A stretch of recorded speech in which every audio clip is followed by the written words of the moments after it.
និស្សិតស្រីម្នាក់និងសង្សារបានរួមដៃគ្នាសម្លាប់ឪពុកចុងរបស់នាងហេតុការណ៍នេះកើតឡើងនៅក្នុងឆ្នាំ1992នៅក្នុងប្រទេសកូរ៉េអ្វីត្បិតតែឃាតកម្មជាអំពើខុសឆ្គងប៉ុន្តែករណីនេះមហាជនបែរជាអាណិតឃាតករទៅវិញបន្ទាប់ពីឪពុកបង្កើតរបស់គីមបូអ៊ីនបានស្លាប់ម្ដាយរបស់នាងបានរៀបការម្ដងទៀតនៅពេលដែលនាងមានអាយុ7ឆ្នាំ2ឆ្នាំក្រោយមកឪពុកចុងរបស់នាងបានចាប់រំលោភនាងនៅពេលដែលនាងមានអាយុត្រឹមតែ9ឆ្នាំតែប៉ុណ្ណោះឪពុកចុងរបស់គីមបូអ៊ីនបានចាប់រំលោភនាងនៅមុខម្ដាយរបស់នាងផ្ទាល់ម្ដាយរបស់គីមបូអ៊ីនព្យាយាមសុំលែងលះប៉ុន្តែឪពុកចុងរបស់នាងបានគំរាមសម្លាប់ពួកគេទាំងពីរការរំលោភរបស់ឪពុកចុងបានបន្តរហូតដល់គីមបូអ៊ីនមានវ័យជំទង់គីមបូអ៊ីនពោពេញទៅដោយការឈឺចាប់និងមានវិបត្តិផ្លូវចិត្តព្រោះនាងត្រូវបានឪពុកចុងរបស់នាងគំរាមកំហែងឥតឈប់ឈរគីមបូអ៊ីនធ្លាប់បានប្តឹងប៉ូលីសម្ដងនៅពេលដែលប៉ូលីសទៅដល់ផ្ទះរបស់គីមបូអ៊ីនហើយដឹងថាឪពុកចុងរបស់នាងជាព្រះរាជអាជ្ញាអមសាលាដំបងស្រុកពួកគេបានចាកចេញទៅវិញដោយមិនបានធ្វើអ្វីឡើយក្រោយមកគីមបូអ៊ីនបានចូលរៀននៅសាកលវិទ្យាល័យហើយបានផ្លាស់ប្ដូរទៅរស់នៅកន្លែងផ្សេង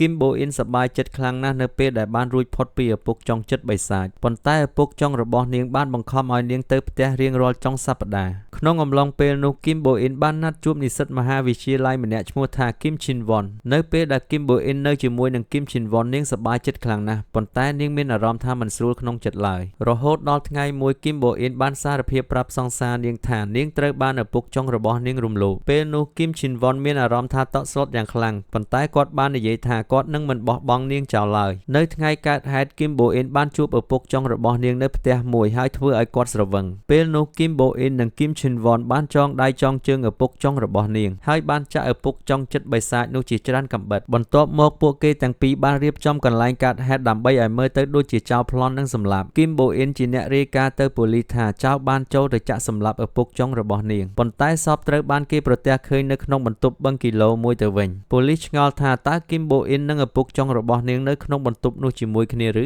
ក្រោយពីការសួរចម្លើយគីមបូអ៊ីនបានសារភាពថានាងនិងមិត្តប្រុសបានសម្លាប់ឪពុកចុងរបស់នាងព្រោះឪពុកចុងរបស់នាងបានរំលោភនាងនៅពេលប៉ូលីសសួរថាហេតុអ្វីបានជានាងមិនរត់ចេញគីមបូអ៊ីនបានឆ្លើយថាឪពុកចុងរបស់ខ្ញុំតែងតែគំរាមសម្លាប់ខ្ញុំនិងម្ដាយរបស់ខ្ញុំរួមទាំងការរំលោភបំពានរាងកាយនិងវាយដំរហូតដល់ខ្ញុំមានអារម្មណ៍ភ័យខ្លាចទើបខ្ញុំត្រូវស៊ូទ្រាំនឹងស្ថានភាពបែបនេះគ្រប់ពេលវេលាក្រោយមកគីមឈិនវ៉នត្រូវបានគេរកឃើញថាជាឃាតករហើយត្រូវកាត់ទោសឲ្យជាប់គុករយៈពេល7ឆ្នាំចំណែកឯគីមបូអ៊ីនដែលជួយបំផ្លាញភស្តុតាងត្រូវបានកាត់ទោសឲ្យជាប់គុក4ឆ្នាំនៅពេលដែលរឿងរបស់គីមបូអ៊ីនត្រូវបានលាតត្រដាងជាសាធារណៈបានធ្វើឲ្យប្រជាពលរដ្ឋទូទាំងប្រទេសមានការអាណិតអាសូរយ៉ាងខ្លាំងដែលពេលនោះកម្រមានមនុស្សអាណិតឃាតករខ្លាំងណាស់ហត្ថលេខារាប់រយពាន់ត្រូវបានប្រមូលដោយអំពាវនាវឲ្យមានការដោះលែងអ្នកទាំងពីរបន្ទាប់ពីសាលក្រមរយៈពេល1ឆ្នាំរបស់តុលាការប្រធានាធិបតីកូរ៉េខាងត្បូងបានផ្ដល់ការលើកលែងទោសពិសេសដល់គីមឈិនវ៉ននិងគីមបូអ៊ីននៅក្នុងឆ្នាំ1993គីមបូអ៊ីនត្រូវបានកាត់បន្ថយទោសហើយនាងត្រូវបានដោះលែង